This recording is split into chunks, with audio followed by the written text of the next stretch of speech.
Bonsoir chez vous, chers frères et sœurs, auditeurs, auditrices. Merci de nous suivre depuis vos lieux d'habitation, là où vous tenez en ce moment. Merci d'être fidèles aux ondes de ces radios. Je vous rappelle, pour ceux qui viendraient de nous prendre en marche, vous êtes au rendez-vous des catéchèses sur le mariage chrétien et la famille dénommée à la maison de Nazareth. Je suis votre ami et frère, le père Georges Yoboué. Je n'oublie pas de saluer mon compagnon de tous les jours, le père Donald Wally. Aujourd'hui, nous allons aborder une question qui touche les couples, qui touche les familles. Ces questions qui sont, j'allais dire, qui sont d'actualité, qui ne visent pas seulement les volets juridiques ou le volet psycho-affectif, mais qui touchent pleinement le volet spirituel. Les cas des envoûtements, voilà, les cas, j'allais dire, des influences des esprits dans les couples, les cas des empêchements au mariage, au niveau spirituel. Et tout ça, aujourd'hui, nous recevons un invité qui va nous permettre de vivre, j'allais dire, ce temps de catéchèse. Alors, sans plus attendre, je voudrais souhaiter la bienvenue à notre invité de ce jour. Voilà, que vous accueillez maintenant.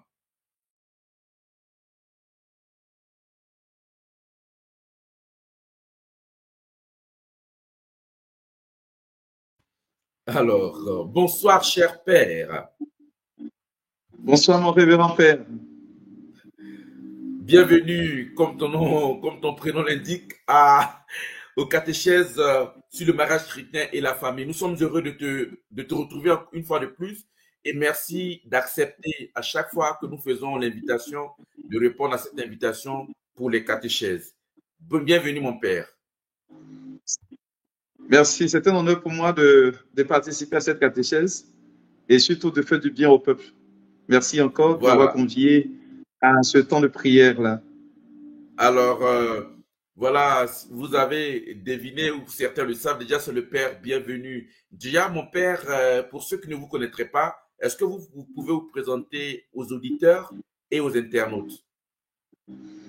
Alors, merci. Pour faire court, c'est le père Bienvenu Djeya, prêtre en Côte d'Ivoire, ivoirien donc, du diocèse de Yopougon et curé de la paroisse Saint-Thomas Académie. Alors, c'est dans le diocèse de Yopougon, la paroisse où il fait bon vivre, où Dieu se trouve, pour juste rire. La paroisse, il fait et puis, oui. Et puis aussi, voilà, je suis avec vous pour ce temps de prière-là. Merci. Alors, mon père, de quoi est-ce qu'il sera question dans votre catéchèse d'aujourd'hui? Alors, le thème qui m'a été proposé, c'est de parler des blocages spirituels au mariage. Tout simplement parce que l'être humain n'est pas seulement que physique. Comme le dit la science, il est âme, corps et esprit. Et donc, il y a des blocages qui ne sont pas, comme le Père l'a présenté tout à l'heure, du volet psychologique seulement, mais il y a aussi l'interaction du diable. Et donc, c'est ce volet-là qu'on va essayer d'approfondir avec vous pour que vous puissiez avoir les idées claires. Parce que le Seigneur dit en Jean, le chapitre 8, le verset 32, c'est que vous connaîtrez la vérité et que c'est elle qui vous rendra libre. Alors, si d'aventure nous sommes attachés à ce niveau-là, il est clair que nous ne pouvons pas entrer dans cette grâce que le Seigneur offre à tous ses enfants. Merci, cher Père. Alors, nous vous laissons la place pour votre catéchèse et puis nous revenons tout à l'heure pour le temps des questions. À tout à l'heure, mon Père. Merci. Alors, frères et sœurs, sans plus tarder, je veux dire merci déjà au Père Georges et au Père Wally qui m'associent à ce grand temps d'enseignement sur les catéchèses. Et je voudrais ouvrir une parenthèse en vous disant que il est bien peut-être de prier, mais être formé est la chose la plus merveilleuse qui puisse exister. Car c'est au cœur de la connaissance qu'on parvient tout simplement à être autonome. Alors, comme je le précisais tout à l'heure, le thème qui m'est proposé dit les blocages spirituels au mariage chrétien. Pourquoi blocage spirituel? Frères et sœurs, lorsque je remonte l'écriture dans le livre de la Genèse au chapitre 2, on voit que Dieu dit au verset 24, c'est pourquoi l'homme quittera son père et sa mère et s'attachera à sa femme, et ils deviendront une seule chair. Nous finissons avec l'avant-dernier verset du chapitre 2, avec le récit de la création tel que Dieu l'a voulu. Ce qui m'amène à dire que le Seigneur Dieu a conclu ou a achevé l'œuvre de la création avec le sacrement du mariage. Qui plus est le sacrement de l'amour. Et nous savons que par principe, Dieu crée notre monde dans le principe de l'amour pour le voir subsister. L'un des ennemis ou l'ennemi le plus phare de notre vie aujourd'hui, comme Jésus le dit, c'est le diable. Et le diable, ne pouvant pas véritablement conquérir le trône de Dieu, va s'attaquer tout de suite à ce que Dieu aime le plus. Et ce que Dieu aime le plus, ou la créature que Dieu aime le plus, c'est l'être humain. Mes frères et mes sœurs, vous trouverez dans les manuels théologiques que le diable, par question de jalousie, va s'attaquer à la créature de Dieu. Mais ce qui va toucher plus le diable et qui va lui permettre d'attaquer la créature de Dieu, il s'est très vite rendu compte que le moyen ou le canal par lequel Dieu continue de déverser sa grâce dans notre monde, le moyen par lequel Dieu continue de faire tache d'huile dans le monde dans lequel nous sommes, c'est tout simplement le mariage. Et qui dit mariage parle de la famille. Alors, frères et sœurs, il est clair que tout simplement le diable, en s'attaquant non seulement à la famille et au mariage, va détruire à la base le plan, j'ai envie de dire, où Dieu se sert, dont Dieu se sert pour pouvoir étaler sa souveraineté dans notre monde. C'est ce qui provoque aujourd'hui, dans ce que nous voyons, diverses formes de mariage, tels que les mariages homosexuels, les mariages bisexuels, ainsi de suite. Vous allez voir aussi qu'il y a des familles monoparentales, ainsi de suite. Et donc, tout ce qui regorge de ce qui peut permettre la promotion de l'être humain est tout de suite attaqué par le diable. Et donc, si Dieu conclut la création par le mariage, le diable commence par là pour vouloir détruire tout ce que Dieu fait. Mais je voudrais déjà que vous soyez rassurés, Dieu est fort, Dieu est merveilleux et Dieu est bon. C'est la raison pour laquelle, dans la déclinaison de ce thème, je vais aborder tout simplement au mariage chrétien avant le mariage et pendant le mariage. Voici les deux volets que nous aurons aujourd'hui. Alors, donc, le mariage, les blocages spirituels avant le mariage et les blocages spirituels après le mariage. Alors, mes frères et mes sœurs, ce que je voudrais que nous puissions retenir, il faut que cela soit clair dans l'esprit de tout un chacun d'entre nous. Je parcourais les livres d'un père qui avant était dans l'ordre mystique. Quand je parle dans l'ordre mystique, c'était de l'autre côté avec le diable. Ce dernier nous fait comprendre, mes frères et mes sœurs, que le diable n'a pas autorité sur l'être humain. L'une des facultés que le diable utilise pour nous avoir, c'est qu'il veut juste gâcher notre vie. Et de quoi est-ce qu'il se sert? Il se sert de certains petits manèges pour pouvoir nous atteindre. Mais étant donné que le diable n'a pas cette caractéristique et cette capacité de pouvoir détruire l'être humain, il va jouer sur notre ignorance. C'est l'une des raisons pour lesquelles il est très important de se former. Il nous faisait savoir, mes frères et mes sœurs, que le diable a deux stratégies, ou plusieurs, dont il a nommé deux. Mais Dieu a gardé jalousement deux choses qui concernent l'être humain, son intelligence et sa volonté. Voici les deux choses dont le diable ne peut pas avoir accès. Ce qui voudrait dire quelque part qu'une personne qui est formée, une personne qui est enseignée dans la discipline spirituelle a déjà un grand avantage sur ce que le diable veut faire dans sa vie. Qui plus est, lorsqu'il s'agit de mariage et même de la famille. Et autre chose, il s'agit que le diable ne peut pas annihiler notre volonté. Ce qui voudrait dire que si d'aventure, vous vous retrouvez dans un cas, si vous vous retrouvez dans un contexte où vous êtes comme manipulé par le diable, la question que vous deviez vous poser, est-ce que nous n'avons pas ouvert une porte au diable? Car c'est vous qui donnez autorisation à Satan de pouvoir venir vous attaquer. Sinon que de toute autorité, Dieu avait déjà préétabli cela. On le voit dans le livre de la Genèse, au chapitre 2, le verset 6, Genèse, pardon, chapitre 6, le verset 1er et le verset 2. Écoutez ce que Dieu dit. Lorsque les hommes eurent commencé à se multiplier sur la surface de la terre et que les filles furent nées, les fils de Dieu virent que les filles des hommes étaient belles et ils en prirent pour femmes parmi toutes celles qu'ils choisissent. Alors l'Éternel dit, mon esprit ne restera pas toujours dans l'homme, car l'homme n'est que chair et ses jours seront de 120 ans. Vous voyez, déjà au verset 3, on voit que Dieu vient tout de suite fermer l'accès au diable dans notre vie. Ce qui voudrait dire que de toute éternité, Dieu avait défendu à Satan d'avoir accès à notre vie. Alors, si vous comprenez par là que le diable n'a pas autorité dans notre vie, c'est dire que par moment, par méconnaissance, par mégarde, on ouvre facilement la porte au diable. C'est à ce moment précis qu'il peut s'attaquer non seulement au mariage, mais en plus de s'attaquer au mariage, à la famille.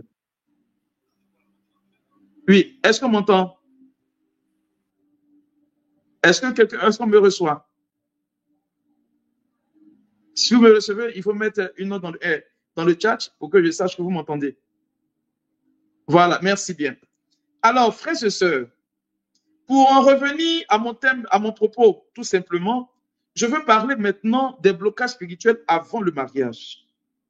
Il faut savoir que s'il y a une implication ou la présence du diable ou des forces spirituelles négatives dans votre question de mariage, c'est parce que quelque part, vous avez ouvert une porte spirituelle. Et la porte spirituelle que vous avez ouverte n'est passée que naturellement par le volet humain de votre vie. Je vais aborder certainement des thèmes qui ont été déjà abordés précédemment, juste pour que vous compreniez que parfois nous posons des actes qui malheureusement ont un impact spirituel. Laissez-moi vous dire que nous avons été créés à l'image et à la ressemblance de Dieu, ce qui suppose que tout acte que je pose a naturellement une répercussion spirituelle. Quand elle est d'ailleurs mauvaise chose, c'est qu'elle a tout de suite une répercussion spirituelle. Alors, le premier aspect, ou du moins, la première arme que le diable utilise pour bloquer, j'ai envie de dire, pour empêcher et annuler des personnes, pour ne pas que ces personnes entrent dans le mariage proprement dit, c'est ce que nous appelons dans le jargon spirituel des blessures intérieures. Je ne sais pas s'il y a l'un des intervenants avant moi qui en a parlé. Alors, la blessure intérieure est un dysfonctionnement intérieur. Une personne qui est blessée n'est plus stable en elle-même. Et c'est sur ce volet-là que le diable joue beaucoup. Pourquoi est-ce qu'il joue beaucoup? Je vais aborder certains points, vous allez comprendre que parfois, la prise de conscience de notre état de vie passé peut porter préjudice à notre vie maritale et à notre vie familiale si d'aventure nous n'avons pas la possibilité, dans un langage psychologique, de parler de résilience, si nous n'arrivons pas à nous mettre au-dessus. Mes frères et mes sœurs, le premier point ou le premier obstacle, c'est de ce dont Pierre fait mention dans sa lettre en 1 Pierre. 1 Pierre, le chapitre 5, le verset 8. La deuxième partie, mais je vais commencer, je vais dire tous les versets pour que vous compreniez. L'apôtre Pierre dit ceci. Soyez sombres, veillez. Votre adversaire, le diable, rôde comme un lion rugissant, cherchant qui il va dévorer. Mes frères et mes sœurs, pour ceux qui réellement ont déjà suivi des documentaires sur la chasse des animaux et précisément des lions, vous vous rendrez compte que lorsque le lion commence à chasser et qu'il n'a pas encore eu sa proie, il garde le calme, il les tapit dans les herbes. Il ne voudrait pas faire peur à l'animal.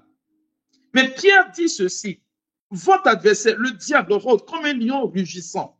La question que je me suis posée intérieurement, pourquoi est-ce que le lion va rugir alors qu'il n'a pas encore eu sa proie? Mais la suite nous donne la réponse. Il dit, cherchant qui il va dévorer.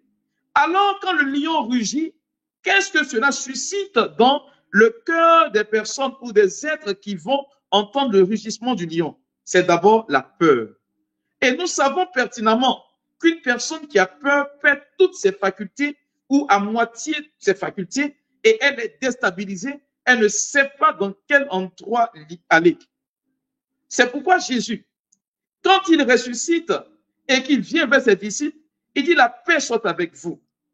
Lorsque Jésus marche sur les eaux et qu'il vient tout simplement vers la barque et que les disciples sont apeurés, il leur dit calmez-vous. La peur, mes frères et mes sœurs, est l'une des armes que le diable utilise pour bloquer tout simplement le fait que le mariage puisse être dans la vie de quelqu'un. Pourquoi?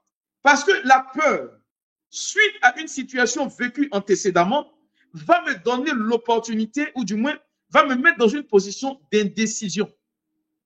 Je serai une personne incapable de pouvoir décider. Quand bien même j'aurai la possibilité d'avoir toutes sortes de prétendants ou prétendantes devant moi, mes frères et mes sœurs, laissez-moi vous dire qu'une personne qui a peur ne peut pas s'engager dans la voie du mariage. Et c'est déjà un fait. Et le diable va jouer et va miser beaucoup sur le facteur même que beaucoup de personnes ayant échoué dans leur relation précédente ou ayant vu des mariages échouer vont tout de suite avoir peur. La chose, elle est simple. J'ai fait la remarque un jour lors d'un mariage qu'on m'avait invité pour assister. J'ai trouvé un petit garçon qui était là et qui était venu, il était le fils de l'un des témoins. Et pendant qu'il marchait avec son papa, je lui dis, est-ce que tu vas te marier demain? Est-ce que c'est pas joli? Il dit, oui, c'est joli, mais je lui pose la question, mais est-ce que tu vas te marier demain? Il me dit, non, mon père, je ne me marie pas. Je dis, pourquoi? Il dit, quand on se marie, c'est pour faire palabre. Voilà ce que l'enfant dit. Voyez que déjà psychologiquement, l'enfant est marqué par la peur du mariage. Et le diable va garder cette chose à chaud dans son esprit, de sorte à ce qu'il n'entre pas dans le mariage. Et si l'enfant n'entre pas dans le mariage, qu'est-ce qui se passera? Il va certainement pousser l'enfant à des désirs et à des besoins qui sont tout simplement mondains, qui n'entrent pas dans ce que Dieu veut faire. Alors, une personne qui a peur, mes frères et mes sœurs, devient une personne indécise. Je voudrais que tu comprennes que le diable joue sur ta capacité à te relever de ta peur pour juste t'infliger le fait qu'il faut que tu restes dans la peur. Il faut que tu restes dans la peur. Et si tu es dans la peur, tu ne peux pas obtenir grand chose. Voici la première chose que pour une personne qui n'arrive pas à se marier peut subir. Et cela a une implication spirituelle.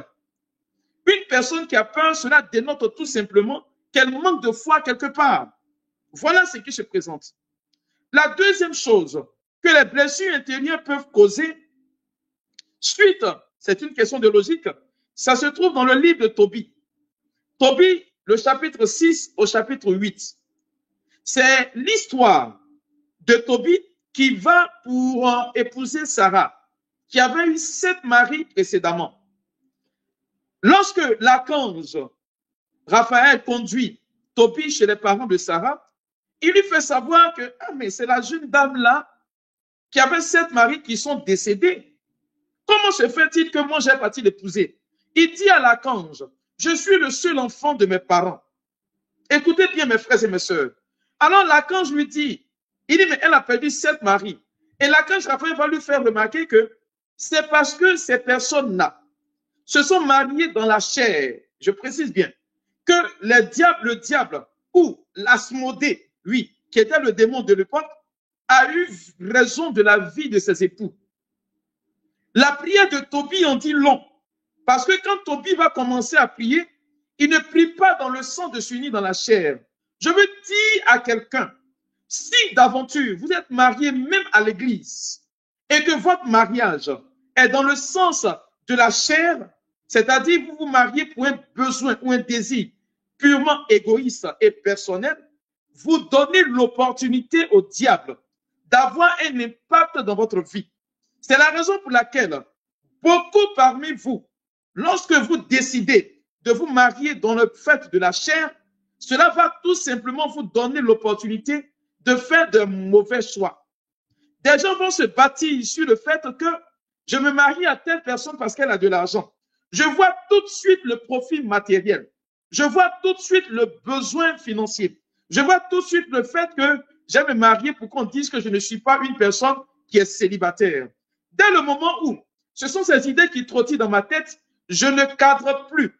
Je n'entre plus dans la vision du mariage selon ce que Dieu veut. Alors que nous savons que le mariage, en réalité, mes frères et mes sœurs, est octroyé et est tourné tout simplement vers ceux qui veulent vivre dans l'amour vrai. Et l'amour est désintéressé. Dès le moment où il y a une condition à ton mariage, c'est que le choix que tu feras ne sera pas bon. Et cela, malheureusement, résulte, mes frères et mes sœurs, des blessures dont j'ai cité. Là, je suis en train de décliner le fait des blessures. Et donc, pour beaucoup aujourd'hui, vous entrez dans le fait du mariage parce que vous êtes blessé. Ou parce que vous avez vécu antérieurement des choses qui, naturellement, ne plaisaient pas à Dieu. C'est ce qui provoque, malheureusement, mes frères et mes sœurs, que des gens échouent. Donc, j'ai fait un mauvais choix. Je fais un mauvais choix. Pas un choix objectif, un choix qui est intéressé. Or, dès le moment où mon choix est intéressé, et je précise bien, dès le moment où mon choix est intéressé par quelque chose chez la personne avec qui je dois me marier, si d'aventure, cette personne n'a plus cette chose, je vais finir par la détester. Mes frères et mes sœurs, c'est un principe qui régit notre vie. Je vous parle des blocages spirituels liés au mariage, mais qui en réalité partent de notre fait. La troisième chose liée aux blessures intérieures que je voudrais citer, c'est ce dont Paul parle. Beaucoup ne s'en rendent pas compte. Paul le dit en Éphésiens, au chapitre 4, les versets 26 et 27. Il dit ceci: si vous vous mettez en colère, ne péchez point. Que le soleil ne se couche pas sur votre colère. Et ne donnez pas accès au diable. L'une des choses que le diable utilise après la peur, c'est la colère. Mes frères, mes sœurs, laissez-moi vous dire ceci. Est-ce qu'il y a pour vous aujourd'hui des choses qui peuvent vous calmer pour que vous entriez dans le mariage? On n'entre pas dans le mariage avec gros cœur. On n'entre pas dans le mariage avec un gros cœur. Parce que pour beaucoup, j'ai été blessé. Et quand je veux entrer dans le mariage, je veux faire subir à la personne avec qui je vais me marier ce que j'ai vécu par le passé. Mais ce que vous oubliez, ce que vous n'arrivez pas à prendre en considération, c'est que la personne qui est en face de vous n'a pas été la personne qui était précédemment avec vous. Et malheureusement, en agissant sur le fait de votre colère, comme Paul le dit ici, vous ouvrez une brèche et le diable vient s'asseoir tacitement dans votre vie. En Genèse, le chapitre 3, Genèse chapitre 3, le verset 16. Écoutez ce que Dieu dit par rapport aux femmes. Il dit à la femme: j'augmenterai la souffrance de tes grossesses. Tu enfanteras avec douleur. Et tes désirs te porteront vers ton mari. Et mais il dominera sur toi. Voyez, la colère peut faire qu'une femme peut ne pas être appréciée de son mari. Peut faire que la femme va gérer son foyer dans un climat où elle n'est pas véritablement une femme qu'on peut apprécier ou qu'on peut présenter à ses frères, à ses sœurs, encore moins vouloir vivre avec elle. Le livre des Proverbes dit ceci: c'est habiter à l'angle droit, mieux vaut habiter, à l'angle droit d'une maison que d'habiter avec une femme querelleuse. Mieux vaut habiter à l'angle droit d'une maison, c'est-à-dire de vivre seul, que de partager ta maison avec une femme querelleuse. Et le livre ajoute ceci, qu'une femme querelleuse est une maison, est une gouttière, en temps de pluie. Ça veut dire quelque part qu'une femme qui aime pas qui aime tout le temps se fâcher, n'a pas droit au mariage. Parce que sa colère, tellement elle aime des palabres, c'est comme en temps de pluie, la pluie ne fait que couler. Mes frères et mes sœurs, j'ai vu beaucoup de personnes refuser d'entrer dans le mariage à cause de la colère. Il n'y a pas longtemps, j'ai rencontré une famille. La dame s'est déplacée de l'Angleterre pour venir me voir parce que j'avais prêché un jour sur ce thème. Et quand elle est venue, elle me dit: mon père, je crois qu'il y a une question de réclamation d'autel dans la vie de ma famille. J'ai regardé la femme sciemment, je lui ai dit non. D'abord, sa petite soeur est venue. Je lui ai dit non, que vous n'avez pas un problème de réclamation d'autel. Elle me dit pourquoi? Je lui ai dit, mais vos parents sont encore mariés. S'il y avait une question de réclamation, vos parents ne seraient pas mariés. Alors, je me permets de leur poser la question de savoir dans quel état d'esprit vous avez vécu. Figurez-vous, mes frères et mes sœurs, comme je le disais pour l'enfant, les dames me disent ceci, que le résumé de la vie de leurs parents, aussi loin qu'ils s'en souviennent, n'était que des palabres. Au point où celle qui est mariée, qui était à Londres, qui est venue me voir, me dit ceci. Ah, mon père, je comprends mieux que quand il y a la paix dans ma relation avec mon homme, ça ne marche pas, ça ne m'arrange pas. C'est comme si je suis agacé. Alors que quand il y a des palabres, c'est là que je me sens heureuse. Sa petite se va retoquer, va dire, ah, je comprends pourquoi quand dans mes relations, le gars dit 1, moi je dis 10. J'aime quand il y a la violence, c'est là que je me sens véritablement en relation. Mais c'est un dysfonctionnement, c'est un déséquilibre dû à des blessures. Et cela, le diable va profiter. Et en profitant de cela, mes frères et mes sœurs, il va t'empêcher d'entrer dans le mariage. Et quand tu y es déjà, il va te permettre de perdre ton foyer. Parce que l'objectif du diable, c'est pas toi qu'il vise.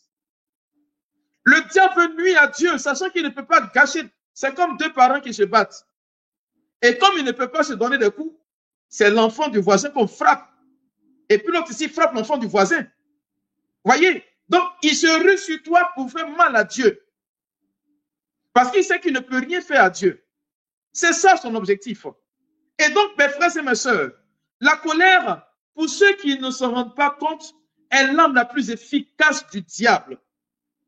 Et tant que tu es une personne qui vit avec la colère, et comme Paul et Pierre le dit tout à l'heure, il a dit tout à l'heure, si vous dormez dans un état de colère, il est clair et net, mes frères et mes sœurs, que vous n'allez pas entrer dans une dimension qui permette à Dieu de pouvoir véritablement vous octroyer la grâce du mariage. Et j'ai vu beaucoup de personnes, et je le dis bien, perdre la relation sentimentale, gâcher la vie de famille à cause de cette colère-là. J'ai béni Dieu pour une dame qui était venue me voir, elle et le père de ses enfants, parce qu'ils n'étaient pas encore mariés. Quand j'avais reçu le monsieur, ils ne sont pas encore mariés d'ailleurs, qui me dit ceci, que lui ne peut pas épouser une femme qui veut le commander. Ah, vous avez lu tout à l'heure Genèse chapitre 3, non? Je reviens avant de donner le témoignage, je reviens sur ce thème qui dit, ton mari, il dominera sur toi. Ce qui veut dire que toi, la femme qui est colérique et qui ne veut pas que ton mari domine sur toi, quand tu es jeune fille, que tu n'es pas encore mariée, tu n'entres pas dans le mariage. 2, quand tu es marié, que tu vis ce genre de situation intérieurement, ça crée des difficultés dans le mariage, au point où la famille commence déjà à faire et à vivre dans des difficultés énormes. Voilà ce que je dis. Alors, donc, je referme la parenthèse, j'ouvre maintenant la parenthèse. La jeune dame, quand son mari dit 1, elle dit 10. Alors qu'elle veut que le monsieur la marie. Et un jour, leur enfant est venu me voir, une petite fille d'à peine 10 ans, 11 ans. Quand elle est venue me voir, elle pleurait, elle me disait, mon père, pardon, il faut parler à papa et puis à maman, parce qu'il passe le temps à faire que des palabres. J'ai appelé la maman. Et puis je lui ai dit, voilà ce que ton enfant vient de me dire. Et Dieu faisant grâce, j'étais parti, mais je priais fortement pour ce couple-là. Parce que j'ai pris la femme, je lui ai parlé. J'ai pris le monsieur. Le monsieur dit, mon père, moi, je n'ai pas de problème en soi. Si ma femme comprend que c'est moi qui suis l'homme de la maison, alors tout va aller pour le mieux. Mais la jeune dame ne voulant pas parce que non seulement elle a vécu dans une famille recomposée, ce qui voudrait dire qu'elle a subi des maltraitances de son beau-père parce que c'est sa maman qui s'est remariée. Comprenez que psychologiquement, elle était déjà atteinte. Et moi, j'étais là-bas, je priais. Et dans ma prière, Dieu a fait grâce. J'avoue, mes frères et mes sœurs, j'ai vu des gens marcher, j'ai vu des guérisons par-ci, par-là. Dieu a ouvert des portes, mais j'avoue que de ma vie de prêtre, le plus grand des miracles que j'ai pu vivre, c'est ce qui s'est produit. La femme m'écrit un jour, alors que j'étais en mission hors du pays, elle me dit, mon père, je lui dis oui. Elle dit, le diable m'a trompé. J'avais gros sur le cœur, je pensais que c'est moi qui devais commander mon mari. Et c'est pourquoi je faisais que des palabres ça et là. Mais je lui ai dit, je te comprends parce que c'est dans cet état d'esprit que tu étais élevé. Ce sont ces palabres que ta mère faisait. Mon père, je veux maintenant aujourd'hui me calmer. prie pour ma délivrance. J'ai dit, Seigneur, merci d'avoir ouvert les yeux de cette femme-là. Voyez-vous, c'est parti de rien. J'avais parlé avec sa fille et j'ai fait le retour de cette fille, de sa fille à sa maman. Imaginez-vous le temps qui s'est écoulé. Et puis, la maman prend conscience de ce qui est en train de se passer maintenant. Voyez, mes frères et mes sœurs, ce qui peut arriver. Alors, si d'aventure, j'en ai cité quelques-uns, il y en a tellement, je voudrais juste me limiter à ces trois-là, parlant des blessures intérieures. Mais avant le mariage et pendant le mariage aussi, il y a, mes frères et mes sœurs, des blessures, des blocages dus à des péchés antérieurs. Et là-dessus, je vais plus ou moins m'attarder. Parce que je crois que pour beaucoup, quand on n'est pas enseigné, on arrive facilement à se casser le visage contre le mur. En 1 Pierre, le chapitre 1er, le verset 18, il a dit que sachons que ce n'est pas par des choses périssables, par de l'argent ou de l'or, que vous avez été rachetés, de la vaine manière de vivre que vous avez hérité de vos pères. De quoi est-ce que je parle? Les péchés antérieurs peuvent être de nous comme ne pas être de nous. Là, j'aborde le fait que nos parents par le passé ont eu à poser des actes et qui ont comme eu des répercussions sur nous. Je suis dans le Nouveau Testament. Pierre qui dit que vous avez hérité de la façon de vivre de vos parents. Ce qui veut dire qu'il y a des cas où des personnes n'arrivent pas à entrer dans la faveur du mariage. Pourquoi? Parce qu'il y a une réclamation sur votre vie due à un péché des parents.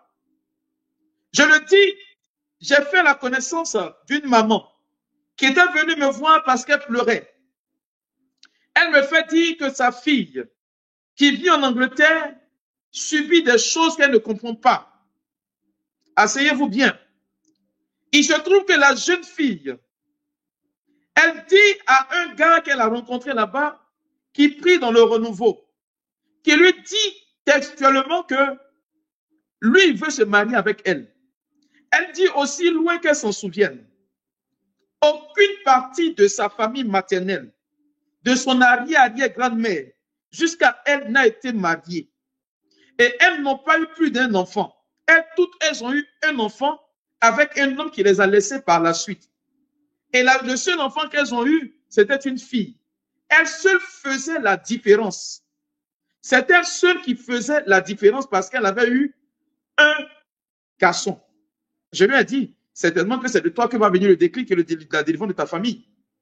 Mais le comble, le jeune homme est venu lui dire qu'il veut qu'elle reste, elle devienne sa femme. Elle lui dit, oh, chez moi, les femmes ne se marient pas.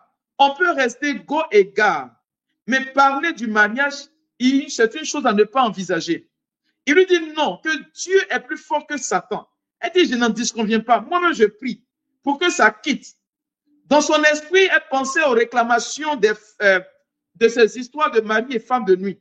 Mais en réalité, ce n'était pas la chose. Le monsieur chez qui elle travaillait parce qu'elle était servante chez un monsieur, qui a vu qu'elle était bien, s'est décidé d'être son aval pour qu'elle puisse avoir des papiers pour qu'elle devienne anglaise. Alors, on introduit les dossiers. Entre-temps, elle chemine avec le monsieur, le jeune homme en question.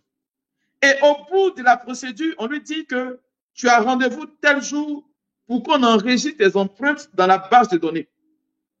Elle porte l'information à celui avec qui elle chemine. Il lui dit, je t'avais dit que Dieu est merveilleux, que Dieu est fort, que Dieu est grand que Satan. Elle dit oui. Et donc, avec le jeune homme qui se déplace pour arriver maintenant chez elle, pour lui dire que si d'aventure, tes papiers sortent tel jour, un mois plus tard, on va demander la permission à ton patron pour qu'on vienne au pays, ils étaient ivoiriens, faire la dot et puis retourner. Mes frères, asseyez-vous bien. Ce qui va se produire tout de suite, c'est que le monsieur finit de parler avec la jeune dame. Quand il sort de là, 5 minutes après, on vient toquer à la porte de la jeune dame en lui faisant remarquer que il y a un monsieur qui est sorti d'ici, non? Elle dit oui. Elle va vérifier, c'est le monsieur qui est sorti d'ici qui venait de faire un accident mortel. La voiture était déclarée épave. Et le monsieur va lui rapporter, pendant qu'elle l'accompagnait à l'hôpital, que pendant qu'on me conduisait à l'hôpital, il y avait de ces personnes qui étaient venues juste sur moi, qui m'ont dit que tu es leur femme et que je devrais te laisser si je ne voulais pas mourir. Mes frères et mes sœurs, quand cela s'est présenté, l'épisode de l'accident passe. Son rendez-vous pour qu'elle puisse recevoir ses papiers après avoir mis ses empreintes arrive. Elle arrive pour son rendez-vous. Quand elle arrive pour son rendez-vous, elle met ses doigts pour qu'on prenne ses empreintes. Aucune empreinte ne sort. Je dis bien, aucune empreinte ne sort. Elle panique tout de suite. Le médecin lui dit qu'une anomalie au niveau du sang, un problème au niveau du sang peut causer cette anomalie-là. Elle va faire ses examens sanguins. Quand elle revient, le monsieur lui dit ceci. En tournant la tête, il dit, mais quand je regarde, je vois que tu n'as aucun problème. Aucun problème. Alors, qu'est-ce qui se passe? Et après, il est là et puis il dit, mais bon, je ne sais pas ce qu'on va faire pour toi. Et puis, il a fait un signe bizarre de la tête en revenant à lui. Il dit, mais tu es africaine? Elle dit, oui, ça se voit, j'ai la peau noire. Il dit, mais écoute, ton problème est en Afrique, va le résoudre. Mes frères et mes sœurs, ce que je suis en train de vous faire comprendre, c'est qu'il y a des réclamations qui sont dues à des actes que nos parents ont posés par le passé et qui malheureusement se manifestent dans notre vie de tous les jours. Je prends un autre cas. Vous allez voir qu'il y a des réclamations liées tout simplement au fait que vous êtes issu d'une famille qui est soit de la chefferie, qui est soit d'une lignée royale. Pour ces personnes-là, lorsque il n'a pas été fait le renoncement auparavant, lorsqu'il n'y a pas d'hôtel qui fut brisé précédemment, ce qui se produit, c'est que vous allez bien remarquer que ces personnes éprouvent des difficultés à se marier. Ce n'est pas faux. Je vais vous dire le pourquoi. En réalité, pour qu'une telle personne arrive à se marier, une personne qui réellement et naturellement a vécu dans une famille ou est issue d'une famille de chefs, de chefferie ou de royauté, vous allez voir que pour qu'une personne se marie, c'est lié spirituellement. Un enfant de roi ne se marie qu'avec un enfant de roi. Un enfant de chef ne se marie qu'avec un enfant de chef. C'est pourquoi il y en a qui essaient. Quand bien même vous allez jusqu'au terme de votre cheminement, vous n'entrez pas dans le mariage. Parce que cela automatiquement a une implication directe. C'est normal. Parce que dans le village, c'est que c'est le chef ou le roi qui a le plus gros des fétiches. Parce que pour qu'il puisse naturellement, et je le dis bien, s'asseoir sur sa chaise pour gérer la population, on fait un sacrifice humain. Beaucoup ne s'en rendent pas compte.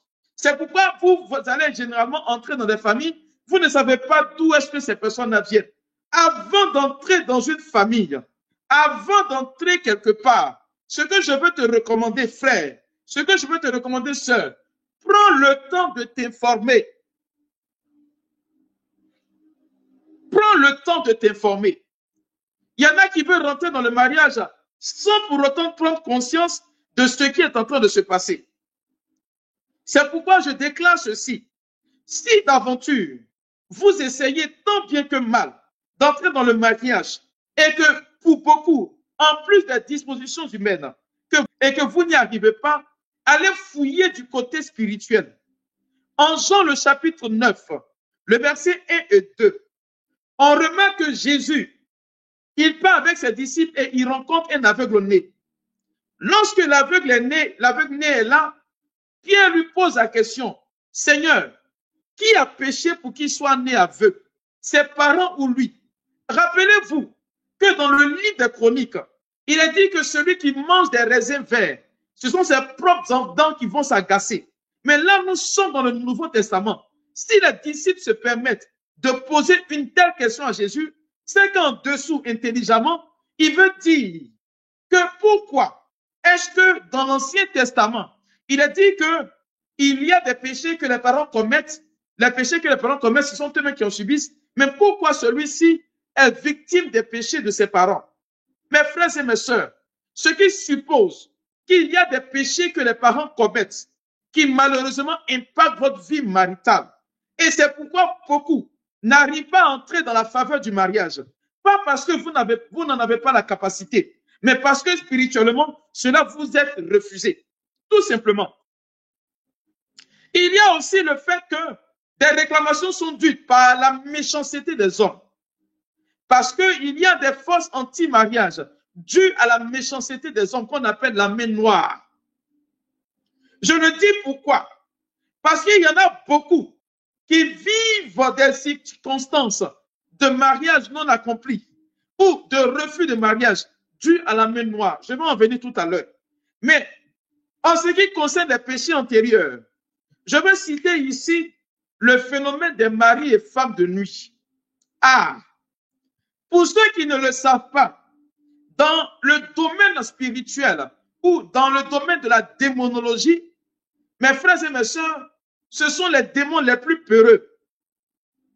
Mais ce sont les plus difficiles à chasser. Parce que pour qu'un mari de nuit se manifeste dans la vie de quelqu'un, il n'y a rien à faire. C'est qu'il a pris racine profondément avant de se déclarer dans ta vie. Beaucoup ne s'en rendent pas compte. Mais il s'avère que, comme le dit la Bible en Genèse, si vous remarquez bien et que vous lisez en filigrane entre les lignes, vous allez voir que Dieu crée d'abord le monde spirituel, notre monde de façon spirituelle, avant de le créer physiquement. Ce qui veut dire que c'est le spirituel qui commande le physique. Et donc, si le spirituel commande le physique, alors il peut s'avérer, et je le dis bien, il peut s'avérer que si d'aventure, vous avez la manifestation de ces esprits incubes et succubes dans votre vie de famille, dans votre vie personnelle, vous allez beau faire, le mariage ne viendra pas. Vous pouvez avoir de meilleures relations qui puissent exister, mais vous n'entrerez jamais dans le mariage. Parce que ce démon pernicieux, comme le dit Tobie, qui s'appelle Asmodée, va tout simplement empêcher que vous y entrerez. Et cela va affecter votre vie. Mais la provenance de ces esprits-là, c'est multiple. Il y a plusieurs choses qui font que ces esprits-là viennent dans la vie de certaines personnes. Notamment la colère, on l'a déjà cité, la peur, ainsi de suite. Mais des facteurs tels que avoir des rapports avant le mariage, ça produit ces faits-là. Beaucoup ne s'en rendent pas compte. J'ai un fait assez parlant.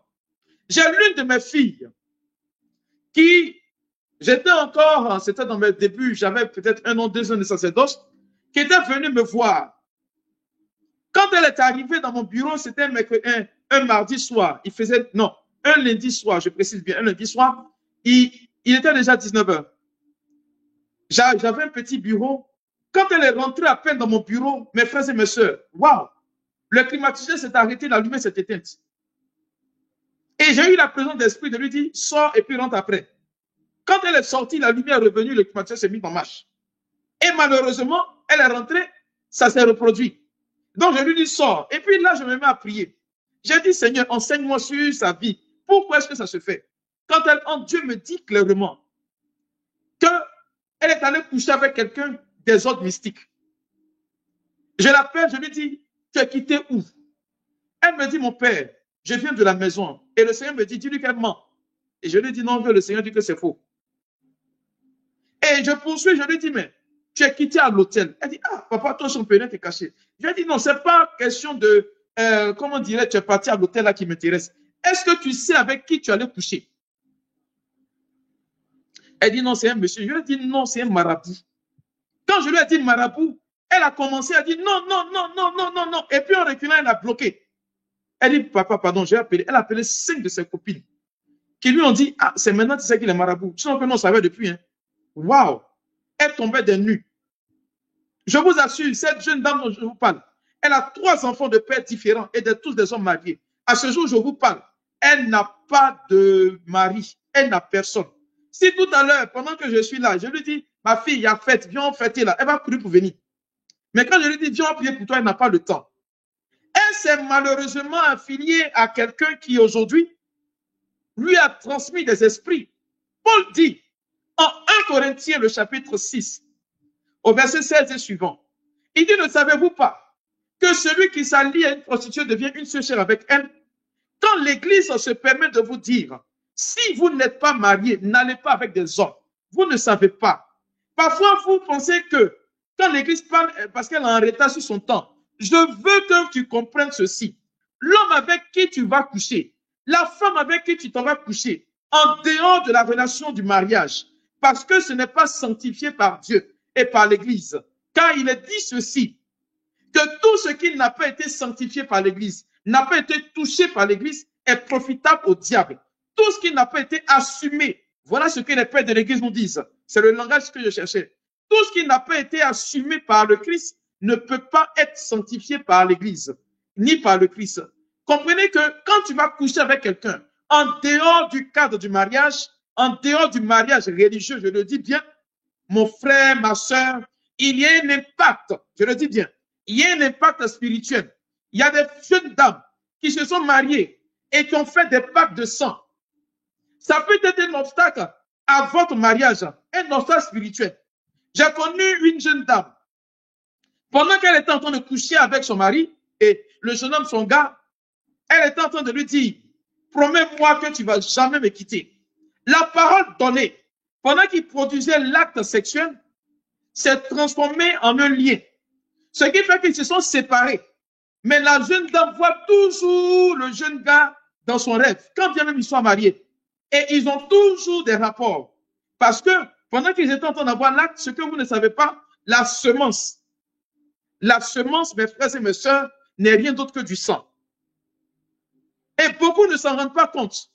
Vous bloquez votre vie maritale, votre vie familiale, à cause des pactes que vous avez signés volontairement et par inadvertance, je le dis bien.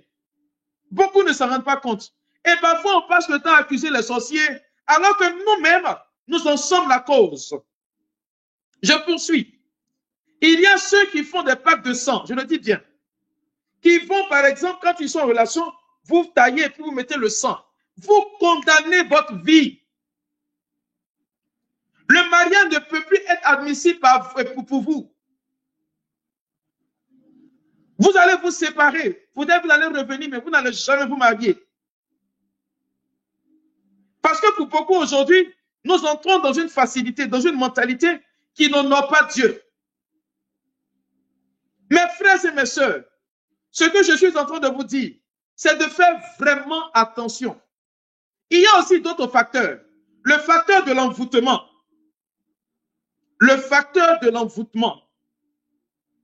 Il y en a qui sont victimes de cela. Je dis bien victimes de ces choses-là. Je me rappelle, il y a une dame qui était venue pour que nous puissions prier pour elle. J'étais avec une bergère. Nous étions en train de prier. Et le Seigneur nous révèle qu'il y a un problème. Elle n'arrive pas à se marier. La raison pour laquelle elle n'arrive pas à se marier, elle ne comprenait pas. Malgré toutes ces formes de prière que nous avons faites, ça ne passait pas. Elle s'est déplacée pour aller voir des prêtres exorcistes. Ça ne se faisait pas. Et un jour, j'ai eu la présence de lui demander, mais quand tu vas prier et que c'est dans ton rêve que Dieu te parle généralement, pose la question à Dieu. Qu'est-ce qui est à la base du fait que tu n'arrives pas à te marier? Pourquoi? Parce que quand la jeune dame, elle commence une relation, tant que le monsieur ne vient pas connaître chez elle, c'est vrai qu'elle était nantie, elle avait beaucoup de choses, tant qu'il ne vient pas à la maison, la relation marche bien. Mais dès que le monsieur franchit le seuil de sa porte, quand il retourne, il ne revient plus. Et là, elle a posé la question à Dieu. Et le Seigneur lui présente tout simplement sa maman qui était en train de fuir avec un sac de ses dessous. Elle s'est réveillée dans la nuit. Quand le petit matin a sonné, elle a frappé à la porte de sa maman. Elle n'a pas posé la question comme si elle doutait. Elle a dit à sa maman, tu es parti où avec mes dessous? Sa mère lui dit, excuse-moi mon enfant, que je ne voudrais pas que tu te maries, car si tu te maries, ce sont les confessions de sa maman, hein.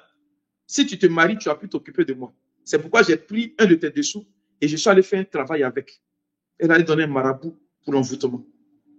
C'est pourquoi quand un garçon rentre chez elle, elle ne peut plus trouver de mari.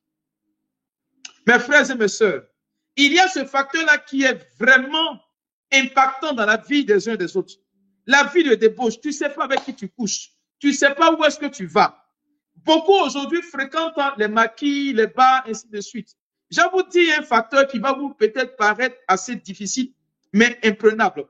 Généralement, les esprits, Et les forces du diable, les esprits venant de Satan, usent tout simplement de la fragilité de notre être intérieur pour entrer. J'ai fait, pendant que j'étais en année de théologie, un travail avec des amis sur les musiques sataniques. Est-ce que vous savez que les musiques sataniques sont un principe pour le diable d'entrer dans la vie de certaines personnes? Et beaucoup ne s'en rendent pas compte. Il y en a qui ne sont pas habilités à fréquenter les bars et les maquis. Parce que le bruit assourdissant déstabilise votre âme. Ça fait que vous n'entrez pas dans la phase de bénédiction de votre vie. Et quand il s'agit de mariage, c'est clair et certain, mes frères et mes sœurs, que vous n'allez pas entrer dans le facteur du mariage. Parce que vous n'êtes pas stable. L'adage africain dit ceci: on ne voit pas le reflet de son visage dans une eau qui est trouble. C'est la raison pour laquelle il est plus qu'important, je vous le dis aujourd'hui, il est plus que merveilleux que vous puissiez déjà prendre le soin de vous connaître, le soin d'être véritablement stable avant de décider de vous engager dans une quelconque relation. Et si, d'aventure, vous êtes en cheminement, je vous propose ceci: faites tout, je dis bien faites tout, pour que le prêtre qui vous suit vous impose les mains à chaque fois qu'il vous rencontre. C'est très important. Le sacrement de mariage est un sacrement qui est très précieux aux yeux de l'Église. C'est la raison pour laquelle on fait très attention. Alors, la vie de débauche, l'impudicité et tout ce qui va avec. Alors, je vois que le temps qui m'est imparti commence à être petit. Alors, je vais arriver maintenant dans le mariage.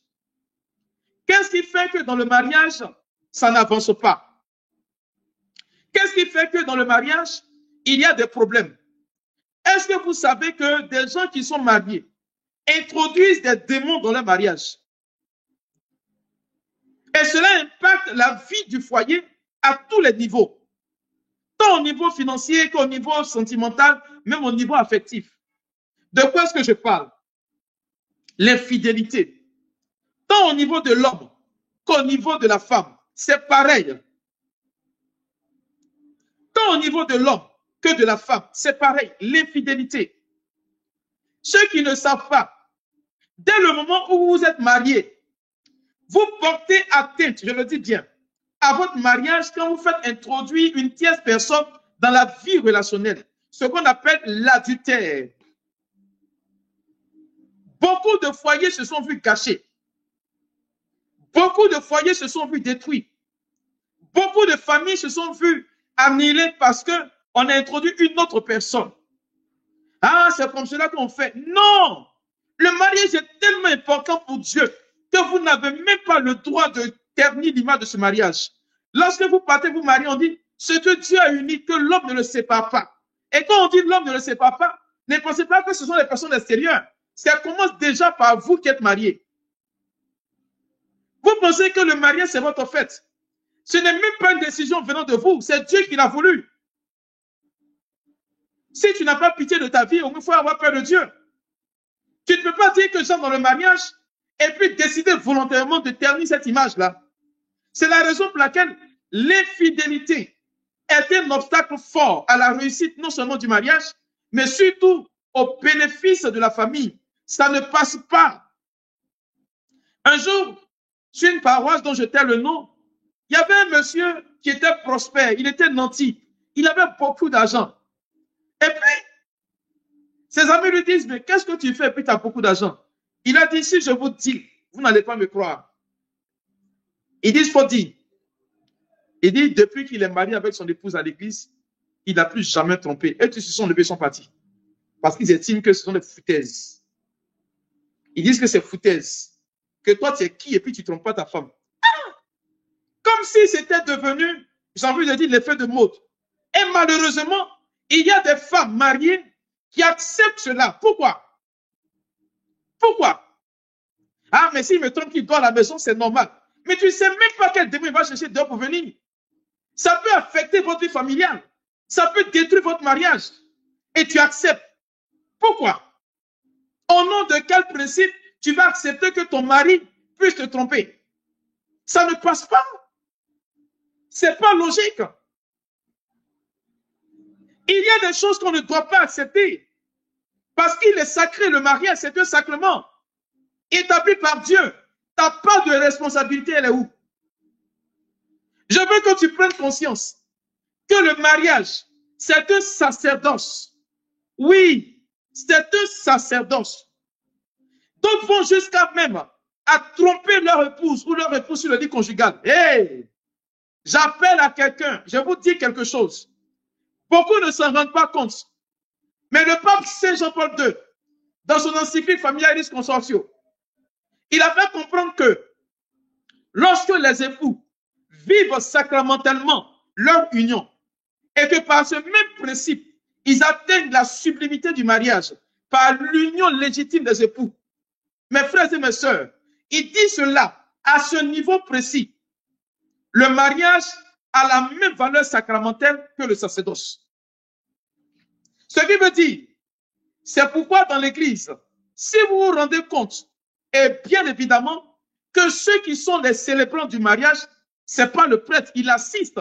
Ceux qui sont célébrants, ce sont d'abord les mariés. Et je crois que parmi les intervenants, il y a un qui est venu là-dessus. Alors, si d'aventure, le mariage est quelque chose de sacré, cela veut dire que autant le prêtre célèbre la messe sur l'autel et c'est valide, Dieu descend, ainsi, le lit conjugal est l'autel des époux. Là où Dieu descend pour les mariés, là, c'est le lit conjugal. C'est pourquoi il vous est même interdit, et je le dis bien, il vous est même interdit de faire coucher votre enfant dans le lit conjugal. Parce que c'est souiller le lit conjugal. Et beaucoup ne se rendent pas compte de ce fait-là. Ça détruit l'amour dans le mariage. J'ai rencontré une dame qui était passée me voir. Elle devait avoir des enfants. Elle voulait avoir des enfants. Son mari et elle étaient tout simplement ici. Il n'avait aucun problème au niveau génital. Au niveau de la médecine, il n'y avait aucun problème, je vous assure. Et ces derniers sont venus me voir, surtout la dame. Pendant qu'elle me parlait, elle est venue avec sa fille de 10 ans qui avait, le Seigneur, quand je regarde la femme, il me dit, regarde la fille. Je ne comprenais pas le langage. Et puis quand elle finit de s'expliquer, il me dit, dis-lui de demander à sa fille si elle veut que ses parents aient des enfants. Elle me dit, je pose la question à la maman, demande à la fille si tu veux que si elle veut que vous ayez des enfants. Elle me pose la question devant moi et la fille a dit non. Elle me demande mon père, mais pourquoi est-ce que son nom peut influencer mon désir de maternité? J'ai dit, elle dort où? Elle dit, elle a dormi dans notre lit conjugal, la fille avait 10 ans, jusqu'à l'âge de 8 ans, entre son mari et elle. Je lui ai dit, elle est devenue propriétaire de votre lit conjugal, elle a souillé votre hôtel. Voilà ce que le Seigneur est en train de m'enseigner pour elle. C'est pourquoi dans le mariage, ce n'est pas seulement le fait de marcher, mais il faut respecter tout ce qui touche à la sensibilité du mariage. Ça peut être un blocage sans que vous ne vous en rendiez compte. Des gens ne s'en rendent pas compte. On fait tout de travers. Même les Européens que vous êtes en train comment dirais-je, de copier. Remarquez bien, vous allez voir que dans leur maison, dans leur chambre conjugale, il y a le berceau de l'enfant. L'enfant ne dort jamais sur le lit conjugal. Ils ont ça, puis ils savent quelque chose. Mais nous, on va passer pour des personnes qui, malheureusement, on va être laxistes, on va laisser passer des choses. Et puis demain, on va venir fatiguer les pauvres prêtres. Mon père, faut prier pour que je me marie. Ça ne passe pas. Parce que tu n'as pas pris la précaution. Je veux dire aux enfants de Dieu, c'est ainsi que le Seigneur fonctionne. Alors, l'autre point que je voudrais aborder, qui est un blocage spirituel au mariage, c'est le fait de ne pas prier. Jésus dit en Matthieu le chapitre 5, versets 31 à 32, lorsque deux personnes s'unissent pour demander la même chose, ici, je leur donne. Et je suis présent au milieu d'eux. Deux personnes. Il dit, je suis là. Comprenez, frères et sœurs, vous êtes mariés, vous ne priez jamais ensemble. Mais comment voulez-vous que votre mariage réussisse? Généralement, voici un conseil que je donne aux mariés quand je célèbre, quand j'assiste le mariage. Toujours en dernière position, je leur dis ceci. Priez tous les soirs ensemble avant de vous coucher, quand bien même vous êtes fâchés. Je suis conscient et je sais que quand on est fâché, on ne sait pas prier. Donc, si tu dois te mettre à genoux avec ton mari et puis commencer à prier, c'est sûr que tu vas te défâcher. Il faut que vous arriviez tout simplement à prendre conscience que, étant donné que l'eau, l'importance de l'eau pour la plante, c'est ce que la prière est pour le couple. Ah, la prière, c'est pour les femmes seulement.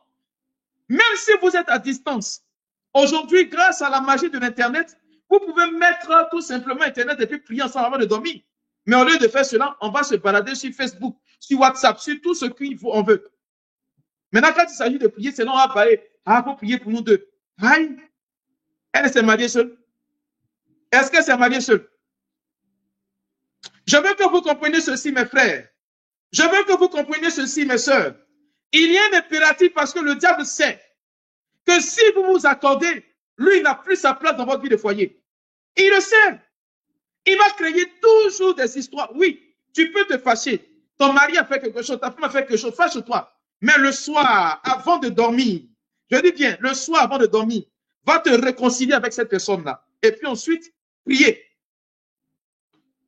Vous allez voir que le diable va fuir. Le dernier point que je voudrais aborder, j'ai envie de dire, qui est la chose la plus phare, qui est commun chez toutes les personnes, c'est le mensonge. Le mensonge. Le mensonge. Le mensonge. Ah. Aujourd'hui, on justifie, oh non, c'est un petit mensonge, c'est un petit mensonge. Mais vous ne pouvez pas comprendre que le mensonge déstabilise la vie sentimentale. Vous ne pouvez pas comprendre combien de fois le mensonge dans une relation peut tuer. En Genèse, le chapitre 2, le verset 25. Genèse, chapitre 2, verset 25. Il a dit ceci, l'homme et la femme étaient tous deux nus dans le jardin d'Éden sans éprouver aucune honte. Ce qui suppose que quand on est marié, il n'y a pas de vérité qu'on doit cacher. Ah, on t'attrape la main dans le sac et puis tu dis, c'est pas toi, mon frère. Mais pendant que tu mens, mais même si c'est ton orgueil, ton honneur d'homme qui est en train d'être dévalué, dis la vérité. On t'a pris la main dans le sac, mais bon, écoute, oui, c'est vrai, mais on veut, c'est ça que ça tue pas. Oh. Quand vous commencez déjà par vous cacher des choses, non seulement c'est incite à l'infidélité, non, c'est une entorse à ce que Dieu a fait, mais vous introduisez tout simplement dans votre vie, tout simplement, mes frères et mes sœurs, la relation de ce que le diable soit dans votre vie. C'est pas moi qui le dis, hein, c'est l'apôtre Jean. Jean dit ceci, car le père du mensonge, c'est le diable. Le père du mensonge, c'est Satan. Et donc, pendant que tu es en train de mentir, tu donnes l'opportunité au démon, et je le dis bien, au diable, d'avoir plus d'impact dans votre vie de foyer. Mais quand vous dites la vérité, Jean chapitre 8, verset 32, et la vérité, comme dit Jésus-Christ, c'est elle qui vous affranchira. Vous connaîtrez la vérité et elle vous affranchira. Je voudrais que vous compreniez ceci. En vous donnant toutes ces informations, on peut encore élargir la liste, hein, mais je me suis arrêté à ces points précis. C'est tout simplement vous mettre les armes entre les mains pour combattre le diable. Ne laissez pas Satan prendre le dessus sur votre vie. Le mariage. Généralement, on dit qu'il y a feu là-dedans. C'est pas faux, hein? Mais le feu du mariage, ça dépend de vous, monsieur, madame. Si vous vous accordez pour aller sur la même longueur d'onde, je voudrais que vous puissiez comprendre que vous allez réussir. Il n'y a personne qui n'a d'incidence infuse dans le mariage. Personne. Vous n'allez jamais trouver un couple dans lequel ils vont dire qu'ils n'ont jamais fait des palabres. Non.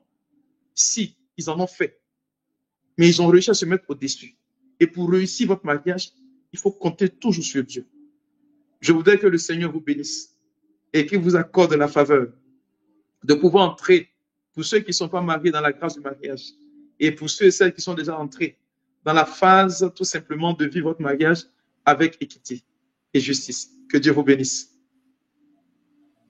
Amen. Alors, il reste quelques minutes pour achever ce temps d'antenne. Nous allons mettre des cœurs pour dire merci au Père bienvenu Dia pour cette très belle catéchèse sur le thème les blocages spirituels du mariage.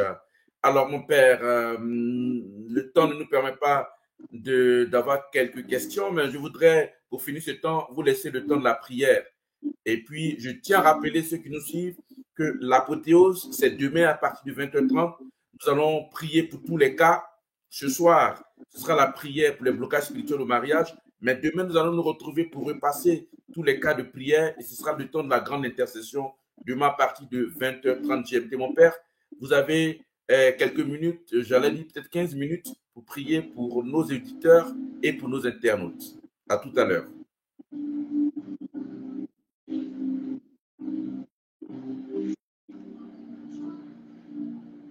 Alors, je voudrais simplement demander à tous ceux qui sont déjà mariés, à ceux qui sont dans une relation ou qui désirent, à tous ceux qui désirent se marier, de commencer à présenter la situation de leur famille, la situation de leur mariage, la situation de leur relation à Dieu. Tout simplement, n'ayez pas peur. Parce que je crois que le Seigneur est celui qui vraiment fait toutes choses bonnes. Et je voudrais juste vous confier à la miséricorde de Dieu. Seigneur notre Dieu, au travers de cette catéchèse, tu nous indiques qu'il y a beaucoup de facteurs venant de notre fête qui pourraient, Seigneur, empêcher le mariage et la réalisation du mariage. Je prie pour toutes ces personnes concernées et toutes ces personnes connectées, ces personnes qui vivent des difficultés dans leur vie maritale, dans leur relation sentimentale et dans leur vie familiale. Tu les connais, Jésus.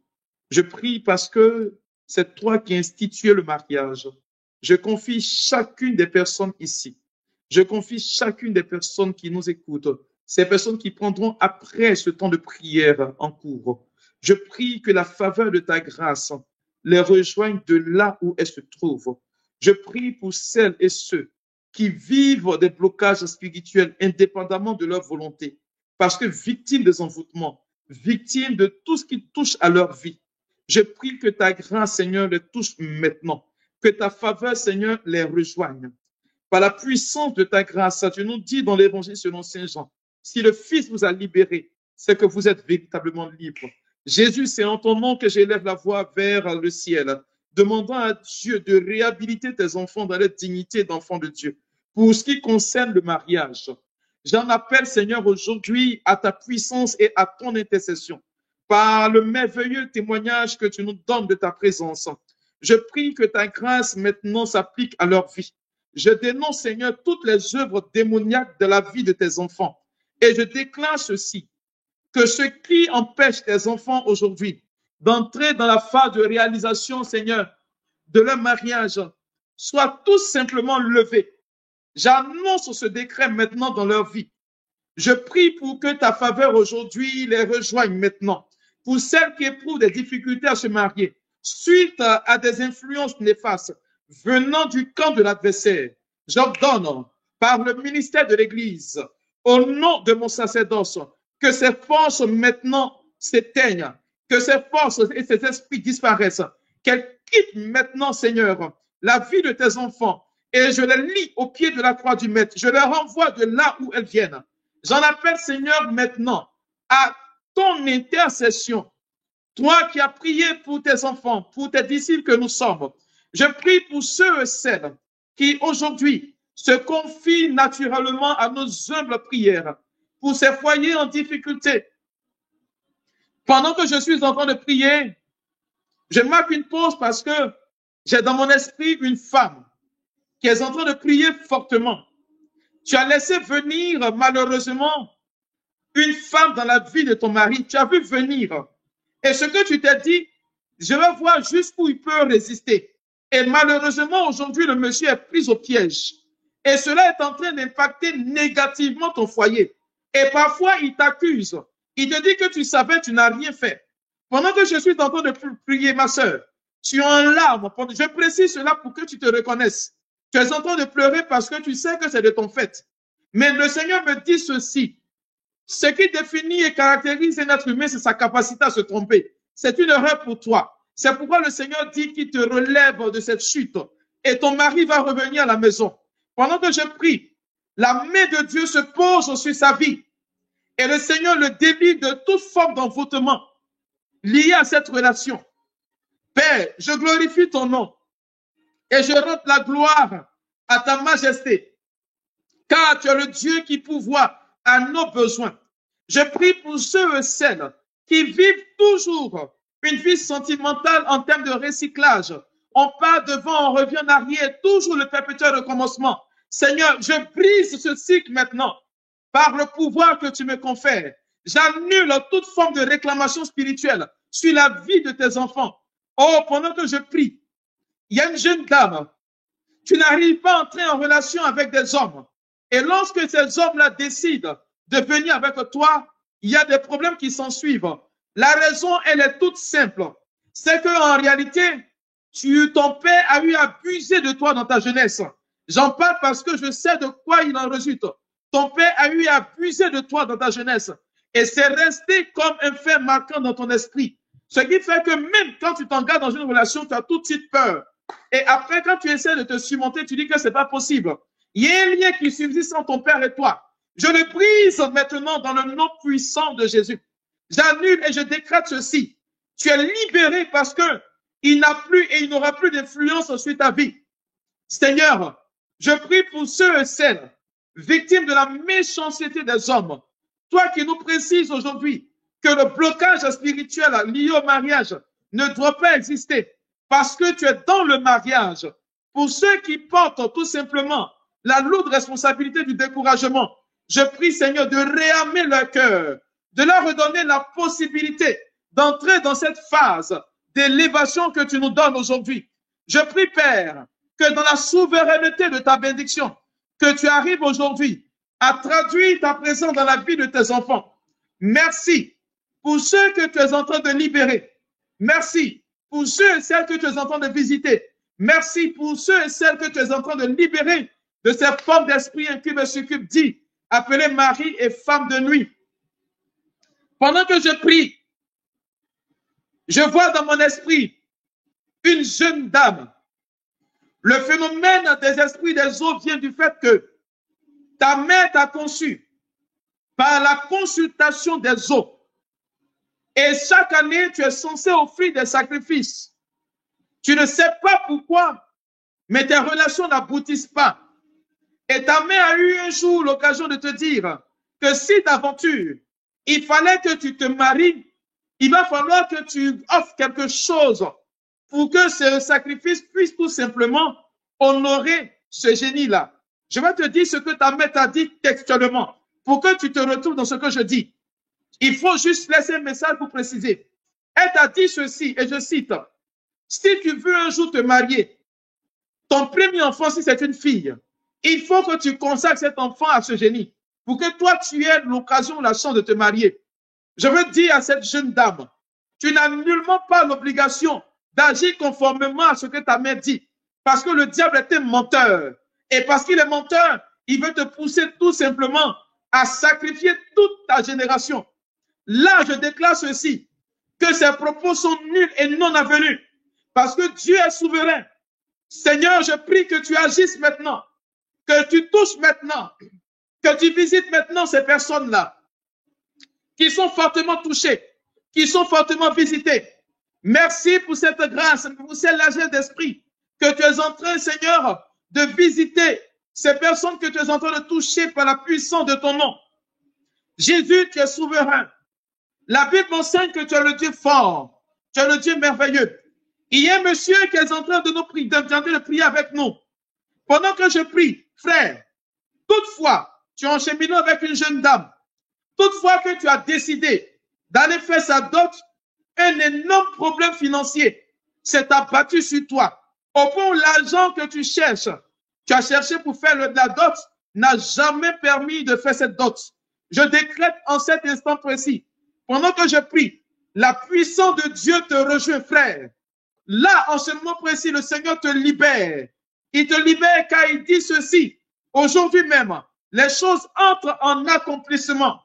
Dans le nom de Jésus, je déclare ceci, que tous ceux et toutes celles victimes des envoûtements, victimes des liens de famille, victimes de toute autre manifestation qui les empêche d'entrer dans le mariage ou qui vivent difficilement le mariage, je décrète ceci, au nom de Jésus, que toutes ces forces qui agissent contre vous sont réprouvées. J'implante la croix de Jésus dans votre vie. À compter de cet instant, Christ devient votre libérateur. c'est votre Seigneur. Et tout ce qui se passera en dehors de son regard, que cela n'affecte en aucun cas votre vie sentimentale. Pendant que je prie, j'ai une situation qui pèse sur une femme. C'est vrai que ce n'est pas le thème, mais je voudrais libérer cette parole parce que cela affecte ton mariage. Tu as un problème de fécondité. Et je le dis, toutefois que tu rêves, tu vois toujours le premier homme avec qui tu as couché. Et lorsque tu es dans ta période de fécondité, c'est cet homme-là qui spirituellement vient coucher avec toi. Parce que votre séparation s'est très mal faite. Pendant que je prie, sœur, tu as commencé à ressentir au niveau de ton bas-ventre une forte douleur. Le Seigneur est en train d'enlever toutes ces sémences négatives en toi. Je déclare ceci, que toute force et toute forme d'emprise sur ta vie sentimentale est quasi nulle. La grâce de la maternité te rejoint. Ce problème est résolu parce que le Seigneur déclare ceci. Tu ne perdras pas ton mariage et qu'il est présent dans ton mariage. Tu vas enfanter et cela portera tout simplement un coup sûr et dur dans le camp de l'adversaire. Je déclare que Christ est votre liberté et par ce fait même qu'il bénit votre vie, qu'il vous octroie plus que vous n'osez demander, que Dieu est en train de visiter votre vie aujourd'hui et demain pour les siècles sans fin. Amen, amen, amen, amen et amen. Alors, je voudrais dire un très grand merci au Père Wally et au Père Georges qui ont bien voulu me solliciter. Merci, grand frère. Merci encore au Père Bienvenu Dia. J'ai vu beaucoup de commentaires qui disaient très bel enseignement, très belle catéchèse. Aujourd'hui, les vérités sont sorties. Merci en tout cas mon Père pour cette très belle catéchèse sur le thème les blocages spirituels au mariage. Alors, mon Père, nous sommes à la fin de ce temps. Alors, mon Père, vous allez conclure et puis vous allez nous donner la bénédiction avant de laisser l'antenne. Qu'est-ce que nous pouvons retenir, cher Père, sur votre catéchèse sur le thème les blocages spirituels au mariage? Qu'est-ce qu'on peut retenir? Alors, ce que je voudrais que nous puissions retenir, c'est que tout ce qui est blocage spirituel a d'abord tout simplement une faille venant de notre attitude, venant de nos gestes, de ce que nous posons comme acte ou des blessures que nous avons reçues. Si nous arrivons tout simplement à aller au-delà, à sublimer, à monter au-dessus de ces choses-là, alors nous fermons tout simplement la porte à tout ce qui est blocage spirituel dans notre vie. C'est pourquoi je propose comme solution immédiate de recourir à l'adoration quotidienne. Chaque jour, aller rencontrer Jésus pour qu'il guérisse en vous ces blessures-là, qu'il ferme toutes ces portes d'accès pour que votre vie sentimentale puisse être véritablement une vie d'éclosion. Alors, merci, cher Père. Il y a des personnes qui demandent est-ce qu'il y a la possibilité de faire des écoutes avec vous. Est-ce que c'est encore possible pour ceux qui voudraient vous rejoindre, venir sur votre paroisse? Est-ce que vous avez de la disponibilité? Est-ce qu'il y a un secrétariat pour vous rencontrer? Comment ça se fait? Alors, pour me rencontrer, je reçois les mardis et les jeudis. Je commence le matin et je finis le temps que les personnes inscrites puissent être prises. Mardi et jeudi, comme je le disais, il y a un seul contact, c'est le secrétariat. C'est le 27, 23, 42, 94 et puis 12 à la fin. 27, 23, 42, 94, 12. Vous appelez aux heures d'ouverture de bureau, 8h midi, 15h, 18h. Voilà, la secrétaire vous enregistre et puis vous venez tout simplement. Il n'y a pas d'intermédiaire, c'est tout simplement que vous appelez pour dire que vous venez, tout simplement. Alors, mon Père, est-ce que nous pouvons recevoir la bénédiction pour nous dire au revoir pour ce soir? Merci bien. Le Seigneur soit avec vous. Que Dieu Tout-Puissant vous bénisse et vous garde, le Père et le Fils et le Saint-Esprit. Amen. Amen. Alors, merci à vous, chers frères et sœurs. Merci, cher Père, pour votre disponibilité. Et puis à très bientôt, cher Père. À très bientôt.